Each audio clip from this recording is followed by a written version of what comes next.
अस्सलाम वालेकुम dear students. आज हम स्टार्ट करने जा रहे हैं chapter number 11 chemistry of the class 9, the last topic that is important reaction.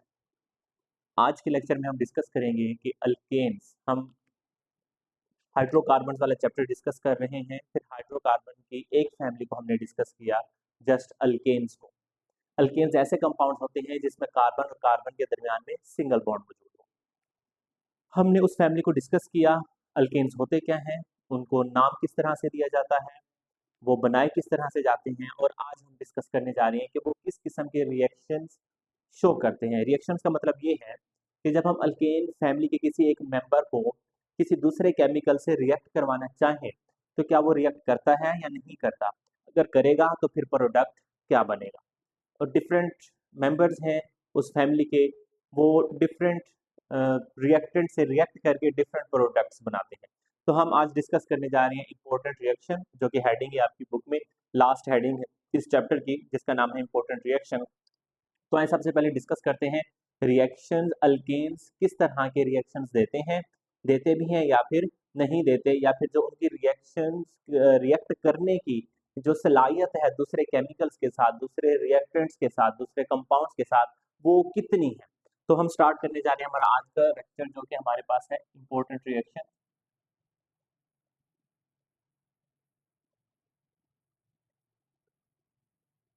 Important reactions किसके बेटा, हम अल्केन्स के बारे में पढ़ रहे हैं। तो हम यहाँ पर क्या लिखेंगे, इंपॉर्टेंट रिएक्शंस ऑफ अल्केन्स बेटा, इंपॉर्टेंट रिएक्शंस ऑफ अल्केन्स। बेटा रिएक्शंस को देखने से पहले हमें एक बात पता होनी चाहिए कि जो अल्केन्स होते हैं ये अल्केन्स कहलाते हैं पैराफिन्स। क्या कहलाते हैं बेटा, ये कहलाते हैं पैराफिन्स। क्यों बेटा इन्हें पैराफिन्स क्यों बोलते हैं, इसकी कोई एक वजह है बेटा। ये दो वर्ड से मिलकर बना है, एक का मतलब है पैरा, पैरा, और दूसरा वर्ड क्या है, एफिन्स, एफिन्स। बेटा पैरा का मतलब है लिटिल, लिटिल मतलब कम, और एफिन्स का मतलब है रिएक्टिविटी, रिएक्टिविटी। ये इन्हें हम पैराफिन्स बोलते हैं क्योंकि पैराफिन्स लफ्ज का मतलब है लिटिल रिएक्टिविटी। इसका मतलब ये हुआ कि जो अल्केन्स होते हैं वो कम रिएक्टिव होते हैं। क्या होते हैं बेटा, कम रिएक्टिव होते हैं। वो दूसरे रिएजेंट्स के साथ, दूसरे केमिकल्स के साथ इतना कोई खास रिएक्शन शो नहीं करते, उनसे जुड़ना नहीं चाहते, उनसे जुड़ के कोई नया प्रोडक्ट बनाना नहीं चाहते बेटा।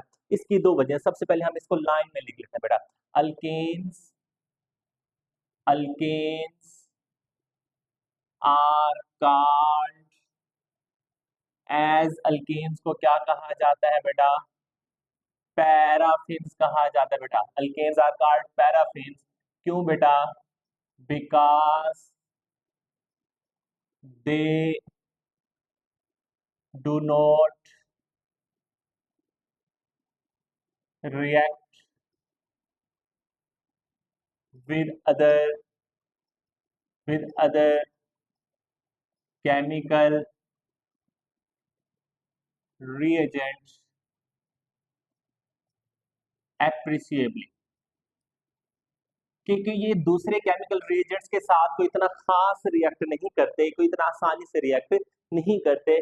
That's why they are called paraffins, that's why they are called paraffins. बेटा व्हाई, क्यों, ऐसा क्यों होता है, इसकी रीजन हमें पता करनी बेटा।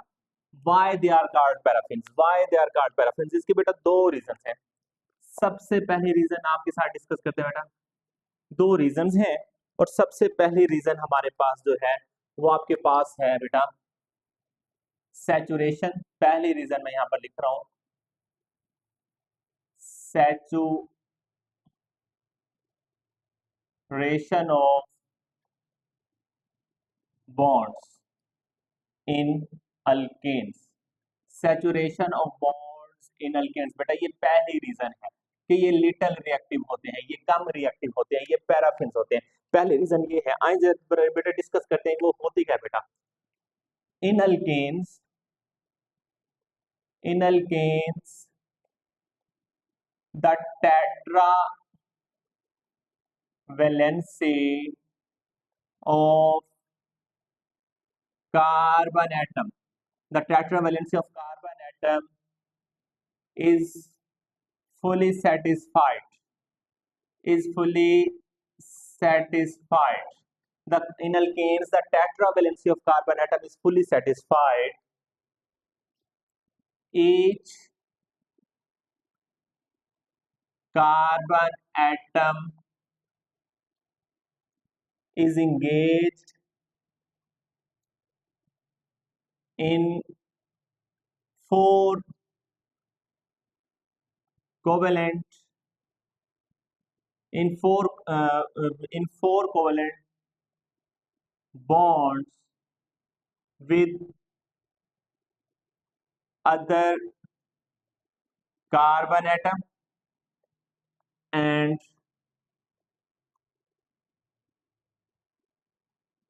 hydrogen atom.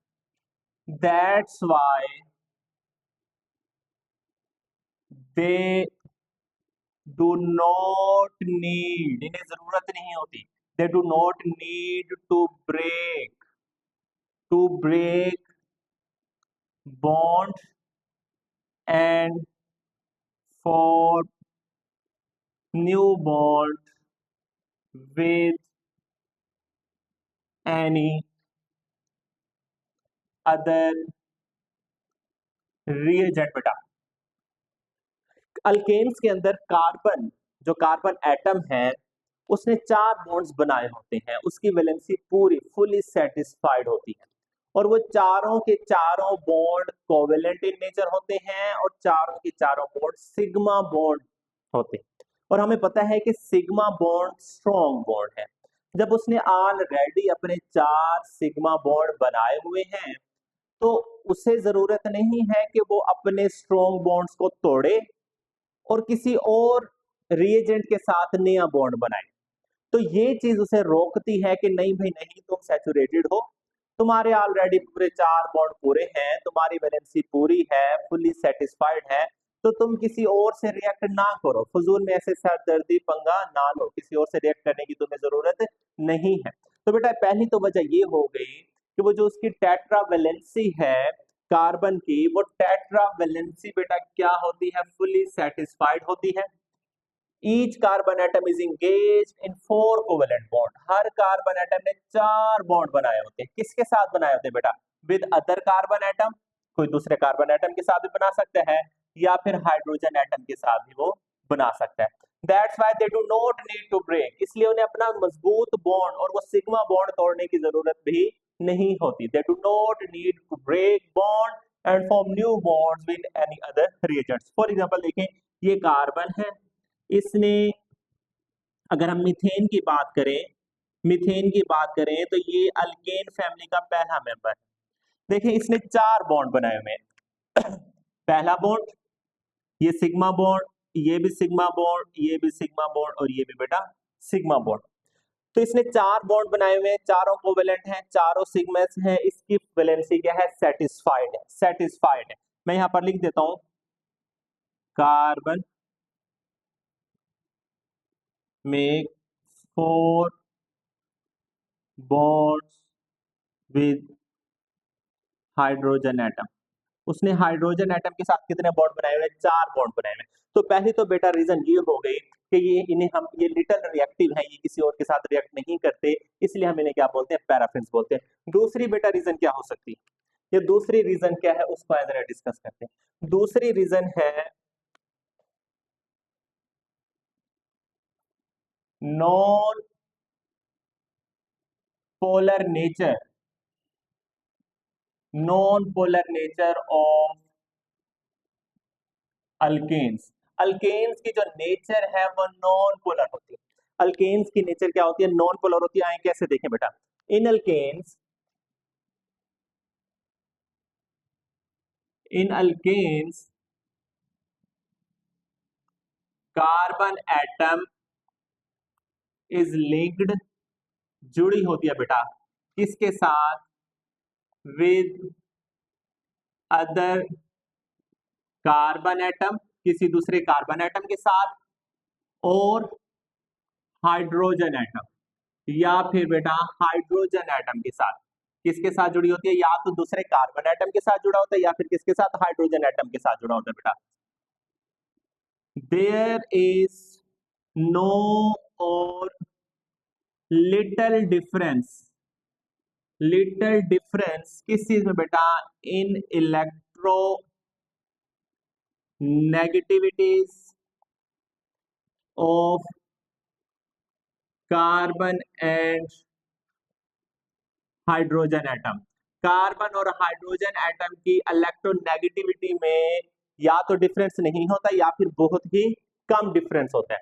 अगर इलेक्ट्रोनेगेटिविटी में डिफरेंस कम है, इलेक्ट्रोनेगेटिविटी क्या होती है? The tendency of an atom to attract the shared pair of electron toward itself. मैं जरा यहां पर आपको समझाता हूं इस बात को। देखिए फॉर एग्जांपल, अगर एक एटम ए है, उसने बॉन्ड बनाया हुआ है एक एटम के साथ बी के साथ, इन दोनों के दरमियान में ये जो बॉन्ड बना हुआ है वो इन इलेक्ट्रॉन्स की वजह से बना हुआ है। क्लियर? इन इलेक्ट्रॉन्स की वजह से बना हुआ है। अब इन दोनों एटम्स की कोई ना कोई इलेक्ट्रोनेगेटिविटी की वैल्यू होगी, कोई ना कोई इलेक्ट्रोनेगेटिविटी की वैल्यू होगी। फॉर एग्जांपल, इसकी इलेक्ट्रोनेगेटिविटी की वैल्यू आपके पास आ जाती है फॉर एग्जांपल 2.1, और इसकी इलेक्ट्रोनेगेटिविटी की वैल्यूज आ जाती है आपके पास फॉर एग्जांपल 1 पॉइंट, या इसके हम कर ले अगर हम 4.1 और इसकी 1.2 कर लेते हैं। अब इन दोनों की इलेक्ट्रोनेगेटिविटी में क्लियर डिफरेंस है। कितना डिफरेंस है? एक क्लियर डिफरेंस है, तो 4.1 और 1.2। अब ये होगा कि फॉर एग्जांपल जिसकी इलेक्ट्रोनेगेटिविटी ज्यादा होगी वो एटम कोशिश करेगा कि इस इलेक्ट्रॉन के पेयर को अपनी तरफ खींची रखे, इस इलेक्ट्रॉन के पेयर को अपनी तरफ खींची रखे। इस केस में देखें, अगर ए की इलेक्ट्रोनेगेटिविटी फॉर एग्जांपल 4.1 है और बी की 1.2 है, तो हम कहेंगे कि ए की इलेक्ट्रोनेगेटिविटी ज्यादा है। अगर इसकी इलेक्ट्रोनेगेटिविटी ज्यादा है तो ये इन इलेक्ट्रॉन्स के पेयर को अपनी तरफ खींचेगा, तो इन इलेक्ट्रॉन के पेयर का झुकाव किसकी तरफ हो जाएगा? ए की तरफ हो जाएगा।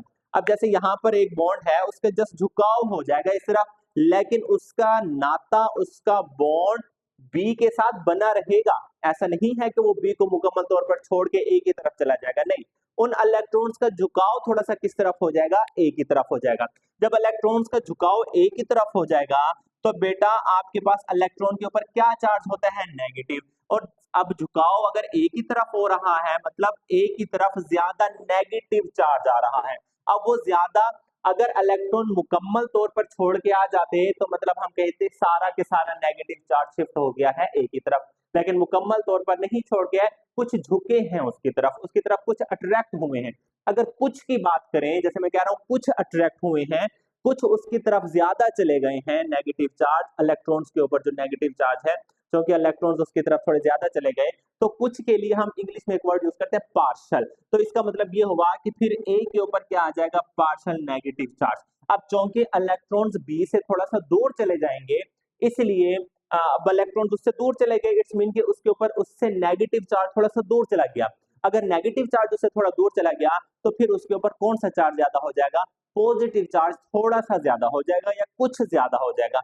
कुछ के लिए इंग्लिश में वर्ड यूज हम करेंगे पार्शल। तो इसका मतलब फिर बी के ऊपर क्या चार्ज आ जाएगा? पार्शल पॉजिटिव चार्ज आ जाएगा। अब देखें इस एक मॉलिक्यूल में जो ए और बी के दरमियान में बना हुआ है, इसमें दो पोल्स बन गए हैं, दो पोल्स बन गए हैं। एक आपके पास नेगेटिव पोल है और एक आपके पास बेटा कौन सा पोल है? Positive pole. तो हम कहेंगे यहाँ पर क्या क्रिएट हो गई? यहाँ पर पोलैरिटी क्रिएट हो गई।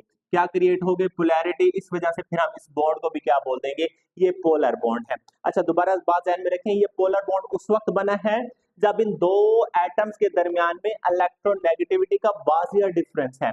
लेकिन यहाँ पर अल्केन्स में कार्बन और हाइड्रोजन की इलेक्ट्रोनेगेटिविटी में कोई डिफरेंस नहीं होता, इतना ज्यादा डिफरेंस नहीं होता। जब इतना ज्यादा डिफरेंस नहीं होता तो बेटा फिर क्या होता है? फिर इलेक्ट्रॉन्स किसी एक एटम की तरफ नहीं झुकता, बल्कि वो दोनों एटम्स के बिल्कुल सेंटर में रहता है। जब दोनों एटम्स के सेंटर में रहेगा फिर किसी भी एटम के ऊपर कोई पार्शियल पॉजिटिव चार्ज, कोई पार्शियल नेगेटिव चार्ज नहीं आएगा। अगर किसी के ऊपर partial negative, partial positive charge नहीं आएगा, वहां पर पोलैरिटी क्रिएट नहीं होगी, तो हम बोलेंगे कि वो कंपाउंड क्या है बेटा? नॉन पोलर है। आइए जरा देखते हैं। फॉर एग्जांपल हमारे पास हम यहाँ पर देखते हैं कार्बन है और यहाँ पर ये हाइड्रोजन है, ये हाइड्रोजन ये हाइड्रोजन और ये एक और हाइड्रोजन। क्लियर होगी बात। अब बेटा इस कार्बन की, ये कार्बन है, इस कार्बन की इलेक्ट्रोनेगेटिविटी, इस कार्बन की मैं जरा इसको यूं बना रहा हूं ताकि हमारे पास समझने में आसान रहे। मैं सिर्फ एक या बना ही देता हूं।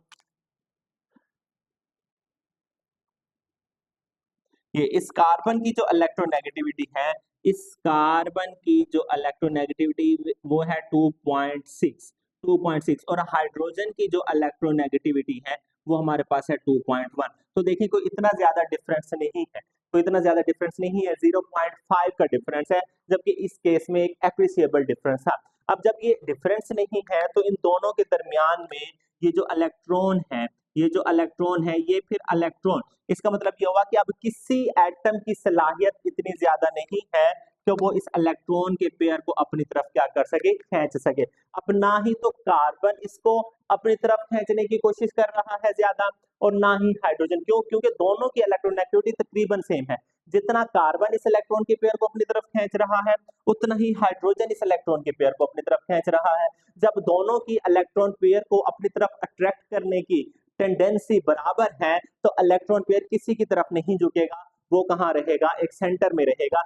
जब सेंटर में रहेगा तो किसी भी एटम के ऊपर कोई पार्शियल पॉजिटिव या कोई पार्शियल नेगेटिव चार्ज नहीं आना। इसी तरह से ना ही कार्बन के ऊपर कोई पार्शियल नेगेटिव या पॉजिटिव चार्ज आएगा, ना ही हाइड्रोजन के ऊपर कोई पार्शियल नेगेटिव या फिर पॉजिटिव चार्ज आएगा। तो वो जो इलेक्ट्रॉन का पेयर है वो यहाँ पर दोनों के दरमियान में रहेगा। अगर ऐसा होगा तो फिर इन कार्बन और हाइड्रोजन के दरमियान में ये वाला जो बॉन्ड है, ये बॉन्ड बेटा क्या होगा, नॉन पोलर होगा। कौन सा बॉन्ड होगा, नॉन पोलर। तो फिर बेटा हम इसको बोलेंगे कि this is a non polar, non polar covalent bond, non polar covalent bond. अब ये सेम जैसे इस हाइड्रोजन के साथ है, वैसे ही बाकी हाइड्रोजन के साथ भी उसका यही तरीका होगा बॉन्ड बनाने का। तो वहां पर भी जो बॉन्ड बनेंगे वो कौन से बॉन्ड होंगे, नॉन पोलर कोवेलेंट बॉन्ड होंगे। अब जब नॉन पोलर कोवेलेंट बॉन्ड है तो ओवरऑल पूरे मॉलिक्यूल के ऊपर कोई चार्ज नहीं है, ना ही कुछ पॉजिटिव ना ही कुछ नेगेटिव। जब दोनों के ऊपर, पूरे मॉलिक्यूल के ऊपर कोई पॉजिटिव या कोई नेगेटिव चार्ज नहीं है, तो कोई नया आने वाला एटम, कोई नया आने वाला एटम जब इसके साथ जुड़ना चाहेगा, अगर उसके ऊपर पॉजिटिव चार्ज है तो आगे अगर नेगेटिव चार्ज होता तो वो उसके साथ रिएक्ट कर पाता, लेकिन आगे कोई नेगेटिव चार्ज नहीं है, तो इसी तरह से ये उसके साथ रिएक्ट नहीं करेगा। अगर आने वाले किसी एटम के ऊपर नेगेटिव चार्ज है तो आगे अगर पूरे मॉलिक्यूल में किसी एक एटम पर भी पॉजिटिव चार्ज होता तो ये फौरन उसके साथ रिएक्ट करके एक नई चीज बना देता। लेकिन ऐसा नहीं है, क्योंकि आगे पूरे मॉलिक्यूल पर या फिर मॉलिक्यूल्स के किसी एक भी एटम पर कोई पॉजिटिव चार्ज नहीं है, इसी तरह से ये वाला एटम भी उसके साथ रिएक्ट नहीं करेगा। इसी तरह से बेटा कोई भी रिएजेंट इनके साथ इतनी आसानी से रिएक्ट नहीं करेंगे। बेटा ये दो रीजंस हैं। एक reason saturation of bonds in alkanes, कि बॉन्ड सैचुरेशन है इसलिए भी कोई रिएक्ट नहीं करता। दूसरी बात कि non polar nature of alkanes, के अल्केन्स क्या होते हैं, नॉन पोलर होते हैं, इसलिए भी बेटा इनके साथ कोई रिएक्ट नहीं करता। That's why we called alkanes as a paraffins due to these two reasons. बेटा अब ये बात हो गई कि इनके साथ कोई रिएक्ट नहीं करता, लेकिन बेटा कुछ एटम्स ऐसे हैं जिन्हें हम कोई कंडीशन थोड़ी सी सवेयर कर दें, कंडीशन थोड़ी सी हम कोई हार्श कर दें, मीन कि हम कोई टेम्परेचर बढ़ा दें, तो हम उस केस में फिर ये अल्केन्स जो है उन खास एटम्स के साथ रिएक्ट कर जाते हैं। और उनमें से दो एग्जांपल्स आपकी बुक में डिस्कस की गई हैं, एक है क्लोरीन और एक है बेटा ऑक्सीजन। क्लोरीन और ऑक्सीजन के साथ अल्केन्स किसी खास कंडीशन में रिएक्ट करते हैं। आए जरा उन्हें बेटा डिस्कस करते हैं। अब इस सारी बात के बाद हम कुछ यूं लिख सकते हैं कि however alkanes do react with chlorine and oxygen under under under controlled condition, कि वो अल्केन्स, हाउएवर मैं यहाँ पे दोबारा लिख देता हूँ, हाउएवर अल्केन्स, मैं यहाँ पर सिंपल सी बात लिख देता हूँ, alkanes alkanes do react do react with, किसके साथ बेटा, chlorine, do react with chlorine and oxygen, with chlorine and oxygen under under specific condition, किसी खास कंडीशंस में, under specific condition, under specific condition कि अल्केन्स फिर भी इस सारे बिहेवियर के बावजूद भी क्लोरीन और ऑक्सीजन के साथ किसी खास कंडीशन में बेटा रिएक्ट करते हैं। आइए जरा उन्हीं रिएक्शंस को हम डिस्कस करते हैं बेटा। उसमें जो सबसे पहला हमारे पास रिएक्शन है, वो रिएक्शन हमारे पास क्या है बेटा? सबसे पहला रिएक्शन है जिसको हम नाम देते हैं बेटा हैलोजिन्स का, हैलोजिन्स, हैलोजिनेशन, सॉरी, हैलोजिनेशन। हैलोजिनेशन की अगर मैं बात करूं, हैलोजिनेशन की अगर मैं बात करूं तो हैलोजिनेशन क्या है? द एडिशन ऑफ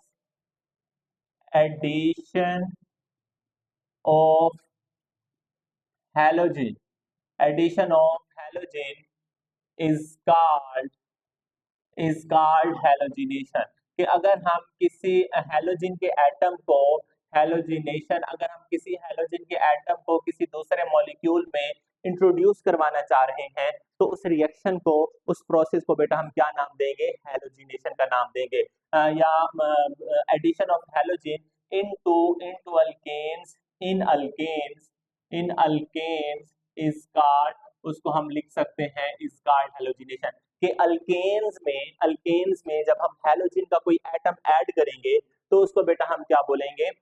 हैलोजिनेशन बोलेंगे। हैलोजन का मतलब जैसे क्लोरीन हो गया, ब्रोमीन हो गया, आयोडीन हो गया और एस्टेटिन हो गया। अब इसमें सारे के सारे तो रिएक्ट नहीं करते, लेकिन किसी स्पेसिफिक कंडीशन में क्लोरीन रिएक्ट करेगा और आज हम उसी का ही रिएक्शन डिस्कस करेंगे। तो जब क्लोरीन ऐड होगा तो हैलोजन में अब एक स्पेसिफिक एटम निकल आया क्लोरीन, तो मतलब addition of chlorine into alkane, तो फिर उसको हम बेटा बोलेंगे क्लोरीनेशन। क्या नाम देंगे बेटा? क्लोरीनेशन का। क्लोरीनेशन अब हम यहाँ पर लिख देते हैं chlorination, chlorination, chlorination, the addition of chlorine, the addition of chlorine into alkane is called chlorination. उसको बेटा हम क्या बोलेंगे? क्लोरीनेशन। पहली बात ये आ गई। दूसरी बात ये है किस नेचर का बेटा reaction?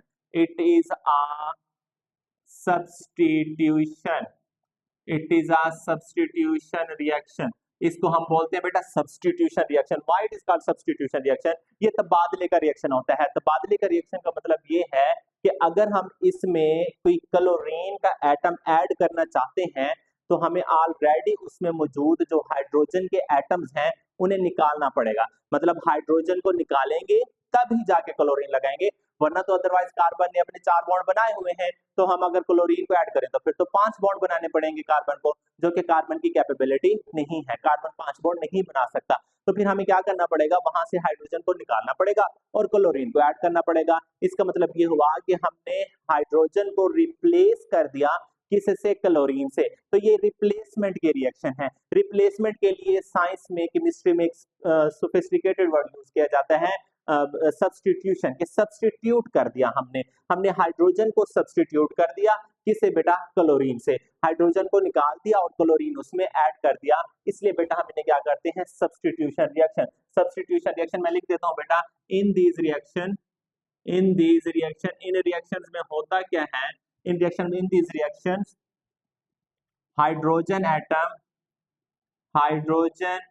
Atoms of alkanes are replaced or substitute किसे बेटा? by chlorine atom, hydrogen atom of alkanes are replaced or substitute by chlorine atoms बेटा। इसलिए हम इन्हें क्या बोलते हैं? ये क्या है? सब्स्टिट्यूशन रिएक्शन है, सब्स्टिट्यूशन रिएक्शन। अब आए जरा, ये होता किन कंडीशंस में है? होता किन कंडीशन से हमें बेटा? अगर हम देखें, अगर हम इन्हें डायरेक्ट लाइट दें, डायरेक्ट लाइट मतलब बहुत ज्यादा लाइट अगर हो तो ये रिएक्शन एक्सप्लोजिव हो जाएगा। ये क्या होगा? एक्सप्लोजिव हो जाएगा। मैं यहाँ पर 3 बातें लिख देता हूँ बेटा। In direct light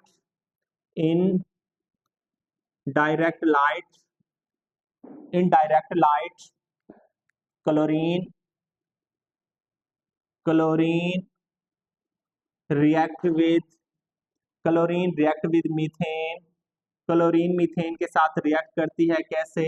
explosively, explosively, धमाकेदार, धमाकेदार। अच्छा बेटा अगर ऐसा है तो फिर इन डार्क, अगर डार्क हो, in dark chlorine, chlorine do not react, do not react with methane, chlorine dark में मीथेन के साथ रिएक्ट नहीं करती। और बेटा in diffuse light, in diffuse light, थोड़ी सी मध्यम रोशनी हो, in diffused light chlorine, chlorine react with methane, chlorine methane के साथ रिएक्ट करती है, क्लोरीन मीथेन के साथ रिएक्ट करके डिफरेंट प्रोडक्ट्स बना देते हैं बेटा। तो तीन बातें आपके सामने आ गई कि अगर डायरेक्ट लाइट है, बहुत तेज लाइट है, तो क्लोरीन मीथेन के साथ रिएक्ट तो करेगी लेकिन एक्सक्लूसिवली करेगी, और अगर डार्क है मतलब अंधेरा है तो उस वक्त क्लोरीन मीथेन के साथ रिएक्ट नहीं करेगी या बहुत ही स्लो करेगी। अगर डिफ्यूज लाइट है तो डिफ्यूज लाइट में क्लोरीन मीथेन के साथ रिएक्ट करती है और आपको एक प्रोडक्ट बना के देती है इन सीरीज में, with methane in series of reaction, in series of, in series of reaction मतलब कोई सिंगल रिएक्शन नहीं होता, सीरीज ऑफ रिएक्शंस होता है बेटा। आइए जरा देखते हैं कि कैसे बेटा। यहाँ पर फॉर एग्जांपल डिफ्यूज लाइट की अगर हम बात करें तो हमारे पास यहाँ पर सनलाइट, सनलाइट एक अंडर अंडर लैब सनलाइट एक अच्छी एग्जांपल है इसकी, डिफ्यूज लाइट। या फिर in ultraviolet radiation, chlorine, chlorine react with methane, methane के साथ रिएक्ट तो करेगी बेटा, कब? In the presence, in the presence of, in the presence of UV radiation, ultraviolet radiation या फिर सनलाइट, हम भी इसको लिख सकते हैं। That's why, that's why it is called, इसलिए हम इसको बोलेंगे it is called photochemical reaction, photo chemical reaction. देखें फोटोकेमिकल रिएक्शन, फोटो का मतलब क्या होता है? लाइट, और केमिकल, केमिकल के साथ जोड़ दिया वो लाइट, तो इसलिए उसे बोलेंगे फोटोकेमिकल रिएक्शन, फोटोकेमिकल रिएक्शन। अब अगली बात कि वाई या फिर how sunlight is important, is important for this reaction, कि इस रिएक्शन के लिए सनलाइट क्यों जरूरी है बेटा, सनलाइट क्यों जरूरी है इस रिएक्शन के लिए। आए जरा इसको भी समझने की कोशिश करते हैं और हम अपना रिएक्शन भी कंप्लीट करते हैं। इसके लिए हम रिएक्शन स्टार्ट करते हैं। हमारे पास रिएक्शन में सबसे पहले एक जो सबसे फर्स्ट स्टेप जो होता है वो होता है रेडिकल फॉर्मेशन, रेडिकल जनरेशन। हम यहाँ पर लिख देते हैं the first one is, the first step is, step first is radical formation. Radical formation में होता क्या है बेसिकली, जो क्लोरीन है, क्लोरीन Cl2, Cl2, ये देखें ये क्लोरीन जुड़ी हुई है दूसरी क्लोरीन के साथ। बेटा सनलाइट, सनलाइट इसके ऊपर पड़ती है और वो इस बॉन्ड को ब्रेक कर देती है, इस बॉन्ड को क्या कर देती है? ब्रेक कर देती है। जब भी इस बॉन्ड को ब्रेक कर देती है तो क्या होता है, ये जो बॉन्ड बना था ये 2 इलेक्ट्रॉन्स की वजह से बना था। अब जब ये बॉन्ड टूटेगा तो उस वक्त इस क्लोरीन का इलेक्ट्रॉन उसके पास चला जाएगा और इस क्लोरीन का इलेक्ट्रॉन बेटा उसके पास चला जाएगा। अब ये जो बॉन्ड ब्रेकेज है इसके लिए हम एक वर्ड बोलते हैं फिशन। यहाँ पर भी फिशन हुई है, क्या हुई है? फिशन हुई है। अब फिशन 2 तरह की है, एक होती है होमोलेटिक फिशन, क्या होती है बेटा? होमोलेटिक फिशन, होमोलेटिक फिशन, और एक होती है बेटा heterolytic fission, heterolytic fission, homolytic fission and बेटा हेट्रोलेटिक फिशन। अगर बेटा ऐसी फिशन जिसमें दोनों एटम्स को अपना अपना इलेक्ट्रॉन वापस मिल जाए तो उसको हम बोलेंगे ये है होमोलेटिक फिशन। लेकिन अगर ऐसी फिशन हो जिसमें बॉन्ड तो 2 एटम्स की वजह से, 2 एटम्स के इलेक्ट्रॉन्स की वजह से बना हुआ है, लेकिन बॉन्ड टूटने के बाद दोनों इलेक्ट्रॉन किसी एक एटम के पास चला जाए तो फिर उस फिशन को हम बोलेंगे हेट्रोलेटिक फिशन। अब यहाँ पर होमोलेटिक फिशन है तो ये जो बॉन्ड टूटेगा, इस क्लोरीन का इलेक्ट्रॉन उसको मिले जाए और इस क्लोरीन का इलेक्ट्रॉन उसको मिल जाएगा। इलेक्ट्रॉन को हम यहाँ पर रिप्रेजेंट करेंगे डॉट से। तो देखिए ये एक क्लोरीन, ये उसका इलेक्ट्रॉन वापस आ गया और ये दूसरा क्लोरीन उसका इलेक्ट्रॉन वापस आ गया। तो ये क्या बन गया, क्लोरीन के रेडिकल बन गए, रेडिकल क्लोरीन, क्लोरीन रेडिकल, ये अब क्लोरीन के रेडिकल बन गए। अब बेटा ये जो क्लोरीन के रेडिकल हैं, इनकी खासियत क्या है, हाईली रिएक्टिव है बेटा, हाईली रिएक्टिव, ये बहुत ज्यादा रिएक्टिव हैं। अब इसके सामने कोई भी मजबूत बॉन्ड वाली चीज आ जाए, कोई भी मजबूत बॉन्ड वाला सब्सटेंस आ जाए, ये उसका पहले वाला बॉन्ड तोड़ेगी और खुद को वहां पर लगाएगी, मतलब उसको रिप्लेस करने पे मजबूर कर देगी, उसको सब्स्टिट्यूट होने पे मजबूर कर देगी। ये हो गया बेटा रेडिकल फॉर्मेशन, जिससे highly reactive chlorine radical generate होते हैं। और ये किस वजह से होते हैं, इस अल्ट्रावायलेट रेडिएशन की वजह से, सनलाइट की वजह से। That's why sunlight is very important for this reaction. अब बेटा दूसरा स्टेप क्या है, दूसरा स्टेप क्या है बेटा, reaction between methane and chlorine radical, reaction between reaction between methane and chlorine radical. अब इस रेडिकल के दरमियान में और मीथेन के दरमियान में रिएक्शन होगा, आइए जरा उसको देखते हैं कैसे बेटा। देखिए CH4 प्लस Cl, ये उसका क्या आ गया, रेडिकल हो गया। अब होगा क्या, अब चूंकि दो रेडिकल थे, मैं यहाँ पर दो रेडिकल ही लिख रहा हूँ, दो रेडिकल ही लिख रहा हूँ। अब होगा क्या कि इसमें से एक रेडिकल, ये जो चार हाइड्रोजन जिन्होंने कार्बन के साथ बॉन्ड बनाया है, उसमें से एक बॉन्ड को तोड़ देगी। मैं इसको यहाँ पर लिख देता हूँ जरा ओपन करके, ये देखें जी, हमने चार बॉन्ड्स को अलग अलग करके लिख दिया। अब क्या होगा, यहाँ से ये बॉन्ड टूटेगा, ये रेडिकल इसके साथ जुड़ जाएगा, क्लोरीन इसके साथ, और ये जो हाइड्रोजन है ये दूसरे क्लोरीन के साथ जुड़ जाएगा। तो प्रोडक्ट में हमारे पास क्या बनेगा, देखिए HCH और ये H। अब हाइड्रोजन तो यहाँ से चला गया, उसकी जगह पे क्या आ गया, क्लोरीन। तो ये देखें क्या आ गया, क्लोरीन, और साथ में यहाँ से जो हाइड्रोजन निकला वो दूसरे क्लोरीन रेडिकल के साथ जुड़ के उसने वहां पर क्या बना दिया, HCl। अब ये जो हमारे पास चीज बनी, इसको हम क्या बोलेंगे बेटा, क्लोरोमीथेन, मिथाइल क्लोराइड या फिर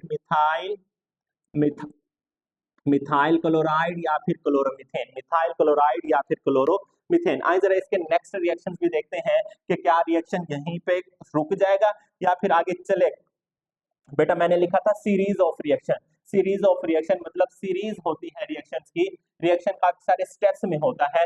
ये रिएक्शन उस वक्त तक होता रहेगा जब तक सारे के सारे हाइड्रोजन यहाँ से निकल नहीं जाते बेटा, जब तक सारे के सारे हाइड्रोजन यहाँ से निकल नहीं जाते। अब हमारे पास जो ये चीज बनी है, ये हमारे पास प्रोडक्ट है। अब इसको हम एज ए रिएक्टेंट यहाँ पे इस्तेमाल करेंगे। तो एज ए रिएक्टेंट हम आए हाइड्रोजन, ये कार्बन, ये एक हाइड्रोजन, ये तीन हाइड्रोजन और एक उस पे लगने वाला क्लोरीन। अब साथ में हमारे पास हम क्या यूज कर रहे हैं, Cl2। अभी मैंने यहाँ पर मैंने रेडिकल्स बना के आपको दिखा दिए थे, क्योंकि ऊपर वाले रिएक्शन में मैंने आपको यहाँ पर रेडिकल बना के दिखाए हैं, लेकिन यहाँ पे मैं Cl2 लिख रहा हूँ और यहाँ पर मैंने Hmu लिख रहा हूँ। मतलब ये जो Hmu है, ये अल्ट्रावायलेट रेडिएशंस के लिए मैं लिख रहा हूँ। अब उनकी फ्रीक्वेंसी को जाहिर करने के लिए हम ये इस्तेमाल करते हैं। अब Hmu का मतलब ये है कि ये अल्ट्रावायलेट रेडिएशन यहाँ से क्लोरीन के मॉलिक्यूल को तोड़ेंगी, वहां से फ्री रेडिकल को बनाएंगी, और वो फ्री रेडिकल फिर यहाँ से एक और हाइड्रोजन को निकालेंगे और खुद वहां पे जुड़ जाएंगे। अगर ऐसा होगा तो आए जरा देखते हैं बेटा, तीन हाइड्रोजन थे,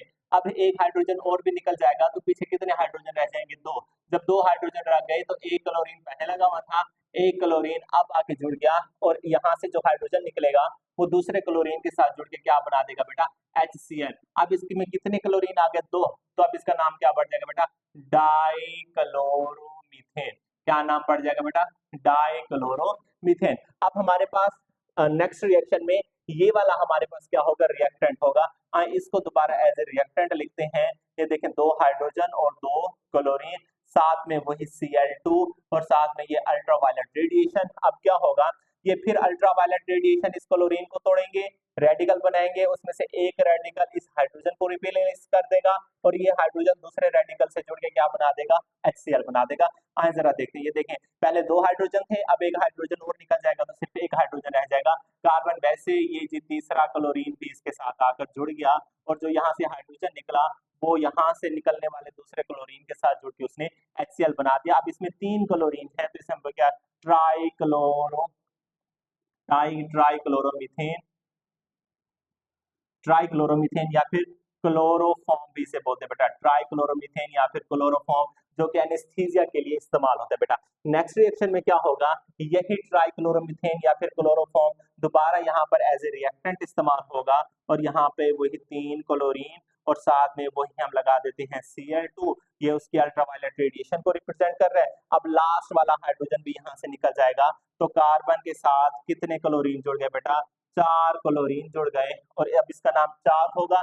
4 के लिए हम वर्ड यूज करते हैं टेट्रा, जुड़े हुए के क्लोरीन तो लिख देंगे क्लोरो, था क्या यार, एक कार्बन वाला अल्केन था, उसका नाम होता है मीथेन, तो ये बन गया टेट्रा क्लोरोमीथेन बेटा, टेट्रा क्लोरोमीथेन। ये बेटा रिएक्शन हुआ है किसके साथ, कि जब डिफ्यूज्ड लाइट में मीथेन ने रिएक्ट किया किसके साथ बेटा, क्लोरीन के साथ, तो ये आपके पास प्रोडक्ट बनेंगे।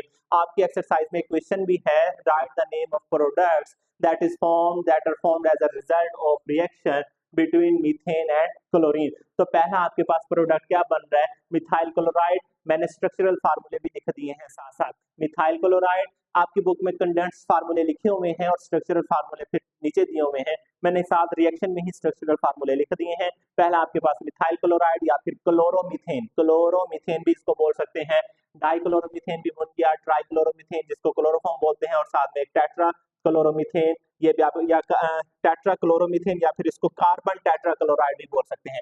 मैं लिख रहा हूँ बेटा carbon tetra chloride, carbon tetra chloride, इसको कार्बन टेट्रा क्लोराइड भी बोल सकते हैं बेटा।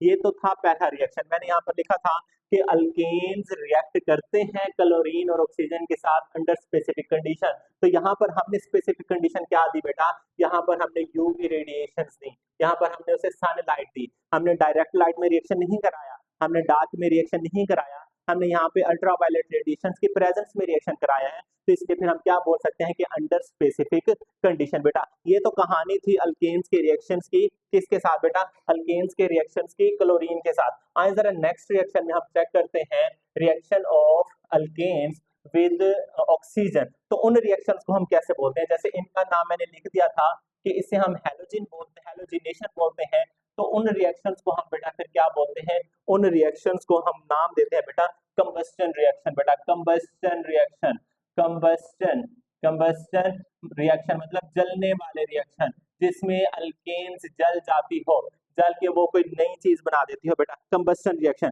अब कंबस्टन रिएक्शन किसकी मौजूदगी में होंगे, ऑक्सीजन की मौजूदगी में या फिर एयर की मौजूदगी में। अल्केन्स हम यहाँ पर लिख देते हैं, अल्केन्स, अल्केन्स कंबस्ट, जलते हैं इन the presence of, in the presence मौजूदगी में किसकी, इन द प्रेजेंस ऑफ ऑक्सीजन और एयर। देखिए जब हम एयर की बात करते हैं तो एयर में भी हमारा मुराद ऑक्सीजन ही होता है, तो हम ऑक्सीजन लिख दें या फिर इन द प्रेजेंस ऑफ एयर, क्योंकि वो सिर्फ ऑक्सीजन से रिएक्ट करेगी, नाइट्रोजन आर्गन ये सारे इनर्ट गैसेस हैं, इनके साथ वो रिएक्ट नहीं करेगी, तो हम यहाँ पर लिख देंगे in the presence of oxygen और air to form carbon dioxide, carbon dioxide और carbon monoxide with the release of, with the release of energy, with the release of energy and water vapors, water vapors। क्या बात सामने आई गई कि alkanes combust मतलब जलते हैं किसकी प्रेजेंस में, ऑक्सीजन या फिर हवा की मौजूदगी में, और क्या बनाते हैं, या तो कार्बन डाइऑक्साइड बनाते हैं या फिर कार्बन मोनोऑक्साइड बनाते हैं, और साथ में और क्या बनाते हैं बेटा, और साथ में एनर्जी रिलीज करते हैं और वाटर वेपर्स भी रिलीज करते हैं। अब इससे दो बात सामने आ गई कि कंबस्टन हमारे पास दो तरह की हो सकती है, कंबस्टन क्या हो सकती है हमारे पास दो तरह की, आइए जरा उसको देखते हैं बेटा। कंबस्टन दो तरह के हम लिख लेते हैं यहाँ पे, कंबस्टन, इसको एक को हम बोलेंगे कंप्लीट कंबस्टन, कंप्लीट कंबस्टन, और दूसरे को हम नाम दे देते हैं बेटा incomplete combustion, complete combustion and incomplete combustion. ये कंप्लीट कंबस्टन क्या बोलती है बेटा, इन the presence of, in the presence of excess amount of oxygen, excess amount of oxygen, जब ऑक्सीजन की मिकदार ज्यादा मौजूद हो तो उस कंबशन को हम क्या बोलेंगे, कंप्लीट कंबशन। जो कि इनकम्प्लीट कंबशन क्या कब होगी बेटा, इन the presence of, in the presence of limited supply of oxygen, limited supply of oxygen. ये कब होगी बेटा, लिमिटेड सप्लाई ऑफ ऑक्सीजन, और ये उस वक्त कब होगी बेटा, इन the presence of excess amount of oxygen. आइए जरा रिएक्शन को करके देखते हैं बेटा। फॉर एग्जांपल हमारे पास है CH4, CH4, और साथ में जलने के लिए हमें चाहिए ऑक्सीजन, तो हम यहाँ पर लिख देते हैं 2O2, 2O2।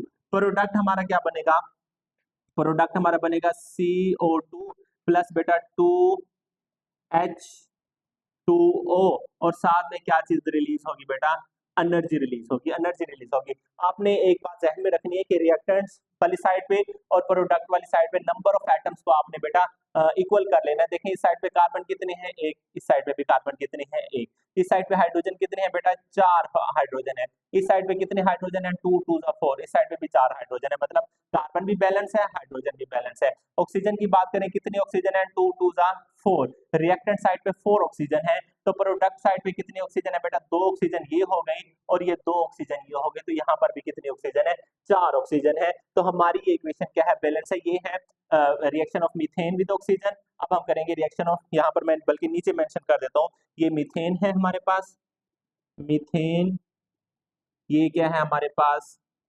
ऑक्सीजन, ये हमारे पास क्या बना, कार्बन डाइऑक्साइड, और ये हमारे पास क्या बना, वाटर बना। इसी तरह से बेटा हमारे पास इथेन अगर हम रिएक्ट करवाएं, C2 CH3, अलग अलग करके लिख देते हैं, CH3 और CH3, बेटा CH3 और CH3, और साथ में हमारे पास क्या बनेगा बेटा, 7O2 अगर हम ले लें अकॉर्डिंग टू आवर बुक, तो आपके पास क्या बनेगा बेटा, 4CO2, 4 कार्बन डाइऑक्साइड के मॉलिक्यूल बनेंगे और 6 वाटर के मॉलिक्यूल बनेंगे, और साथ में आपके पास क्या रिलीज होगी बेटा, एनर्जी रिलीज होगी। हाँ जरा यहाँ पर भी हम बैलेंस कर लेते हैं, हमारे पास कितने कार्बन है, देखें 2 एंड 2 2 4, 4 कार्बन इधर है, प्रोडक्ट साइड पे भी कितने कार्बन है, 4 कार्बन है, इस साइड पे हाइड्रोजन कितने हैं बेटा, ये 6 हाइड्रोजन एक मॉलिक्यूल में है, 2 मॉलिक्यूल हैं, तो 6 2 कितना हो गया बेटा, 12, मतलब हाइड्रोजन कितने हो गए हमारे पास, 12, तो ये देखें 6 2